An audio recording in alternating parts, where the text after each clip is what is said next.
యెషయా 58:12 పూర్వకాలం నుండి పాడైపోయిన స్థలములను నీ జనులు కట్టెదరు, అనేక తరముల క్రిందట పాడైపోయిన పునాదులను నీవు మరల కట్టెదవు. విరగబడిన దాన్ని బాగు చేయవాడవనియు దేశంలో నివసించినట్లుగా త్రోవలు సిద్ధపరచువాడవనియు నీకు పేరు పెట్టబడను. మా మీద నీ ఆత్మను కుమ్మరించుమని ప్రతి ఒక్కరు ప్రార్థన చేయాలి. దినాలు, ఈ అపాయకరమైన దినాల్లో చాలా ఉజ్జీవ జ్వాలలు అది ఆరంభమైంది.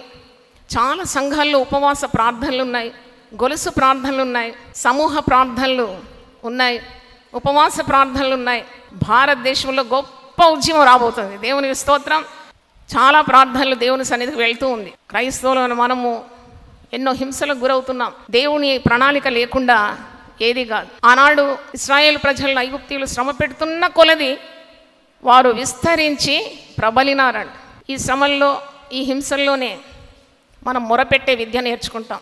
కన్నీటి ప్రార్థన లేనిది, మూలుగులతో ఉన్న ప్రార్థన లేనిది, పశ్చాత్తాపంతో కూడిన ప్రార్థన లేనిది, మారు మనస్సు లేనిది, దేవుని తట్టు తిరగంది ఉద్యమం ఎప్పుడూ రాదు. Whenever there was a revival there were great prayers going up. గొప్ప ప్రార్థనలు దేవుని సన్నిధికి చేరింది. అప్పుడే ప్రజలు మారినారు.